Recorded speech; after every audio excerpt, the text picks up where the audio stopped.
Hello, everybody. As Gail says, I'm Jo Kirton. I am the Delivery and Engagement Manager at the CBA. I lead on all our youth engagement work, which for the CBA is anybody 25 or under. Our flagship youth engagement project is the Young Archaeologists Club, commonly called the YAC. So I thought we'd start with, what is the Young Archaeologists Club? Well, the UK-wide club, it's the only UK-wide club for 18 to 16-year-olds to participate in real archaeology and discover why it matters.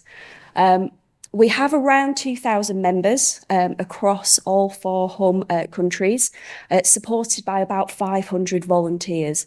And we're inching up to 80 clubs. So give us a few more months and I think my colleague Rachel will get us there. Bit of a distribution map for you there. So we have around, now the maths isn't going to work now, but we have around 55 clubs in England, 10 to 11 in Scotland, about 7 in Wales, and one lonely one in Northern Ireland at the moment, but we are working on that. We're supported by funding from kind of grant bodies such as primarily Historic England, CADU, Historic Environment Scotland. We also have various project funding and donations as well. But our volunteers contribute a huge amount. So anywhere between £250,000 to £400,000 a year in volunteer time. So we really value our volunteers, and we'll talk a little bit more about them soon. But I thought we'd jump back to the 1970s because that seems to be what everybody's doing at the moment.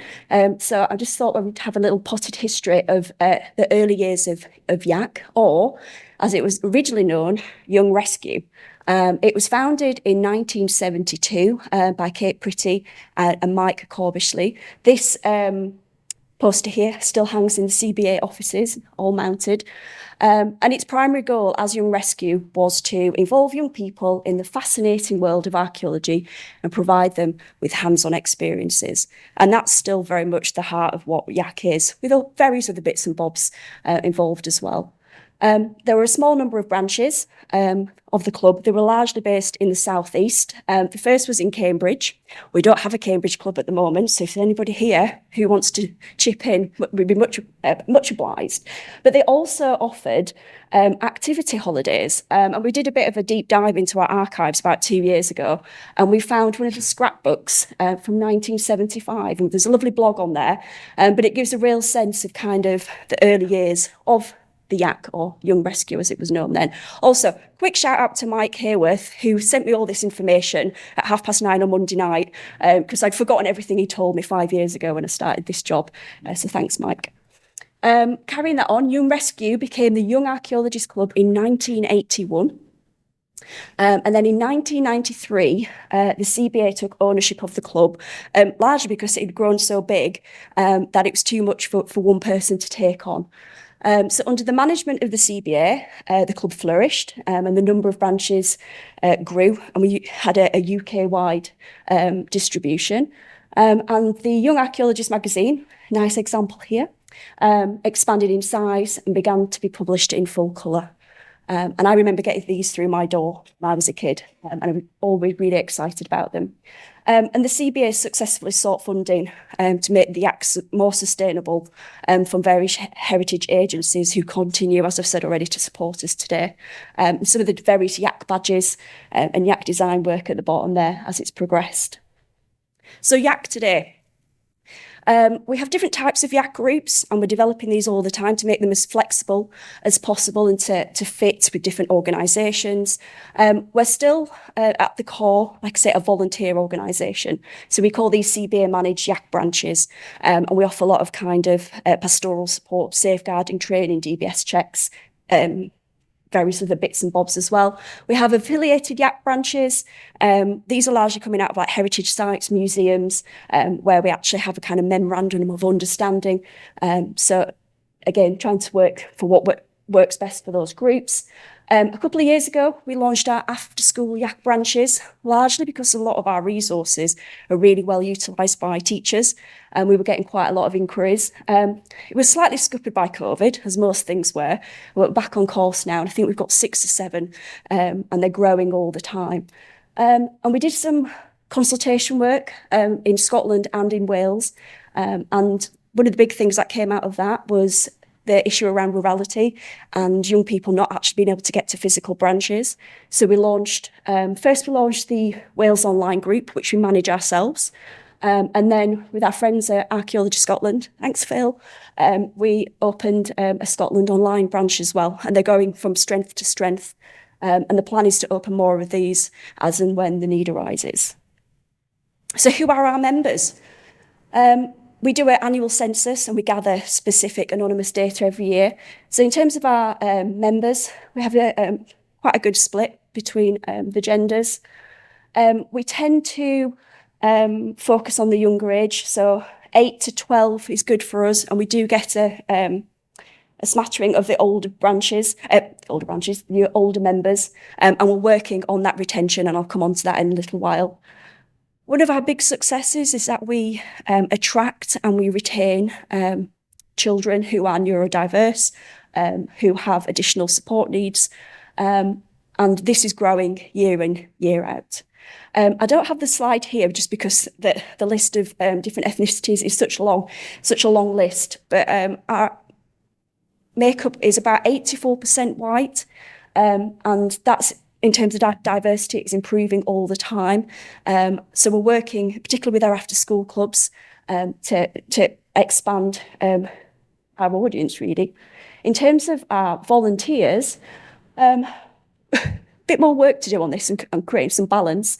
Pre-COVID, that was pretty balanced, but now it's more female heavy. I have no idea why, but Rachel and I are investigating that. One of the big successes is that our volunteer age range is quite evenly spread. Typically volunteers in heritage and archaeology are on the older end. No issue with that, but we do attract volunteers right from kind of our under 18 young leaders up into the kind of 70s. I think we've got one in the 80s as well at the moment. We also attract volunteers who are not neurodiverse or have additional support needs, which is fantastic because they can also support our members. Where we're not doing so well, and I think this is reflected in the sector, is that 97% of our volunteers are white. So we're going to do some work on that over the next few years to hopefully improve that, as we've done within our membership. So what does the YAC do? Oh, what don't we do? We do activities, we do sessions, we run day events, visits, just a few of the examples here. But we really try and get away from it just to being about this idea of digging. We do a lot of excavation work, post-ex, site visits, but we also do things like experimental archaeology, a lot of arts and crafts. So it really appeals to lots of young people. It's not something very specific. And we get some great images and photographs and things, which you can see here. We also support our groups with lots of different resources. These are just some of the examples we've done recently. And we create these in-house. We also work with a lot of young people. So a lot of our resources are created by young people for young people, so they're youth-proofed, which is a really big thing for us at the moment. And we also work externally with organisations to create resource packs. So this one's on the right here is from Creswell Crags and the Portable Antiquities Scheme. So we're always looking for partnership work in terms of creating resources or going out and doing activities. We run national activities as well as the CBA. So we have our national YAC pass, where our members and their leaders can go to sites, they get discounts, they might get a free pencil in the shop. So if anybody wants to have a go at that, get in touch. We run our annual Dig It competition, where young people enter a competition and they go out to a site. We have 6 or 7 across the UK, and they go dig for the day, do some post-ex. On the right here, this little girl lives in London, and she went all the way up to the Isle of Skye to do her digging. So we get people moving all around the country to participate, so that's grand. And this is Youssef in the middle, who won a book recently, and we do things like that all the time. But we're very, very aware that we rely heavily on our volunteers for their time, for their energy, for their ideas. So we really try and invest back into them to maintain them. As I said, we've got around 500 volunteers. All our CBA managed groups, as I've already said, they get safeguarding training, first aid, we do DBS checks. and all our volunteers have access to all our resources. We do a lot of kind of online training, which I'll mention in a minute, and also kind of in-person training. This is Rachel, our youth engagement assistant. So Rachel is on hand, I shouldn't say 24/7, but quite a lot to support our leaders with any issues, requests or advice. And she's a great asset to the organisation. So in terms of kind of the types of online training that we run at the moment, we've recently done trans awareness, neurodiversity training, and health and safety toolkit training, which we created in-house. But we also do the fun stuff as well. So these are some of the examples of some of our volunteer training days. We try to do these about 6 times a year. So in the top left, we're doing osteoarchaeology in Lincoln. We're at the Crannog Centre, building the Crannog last May.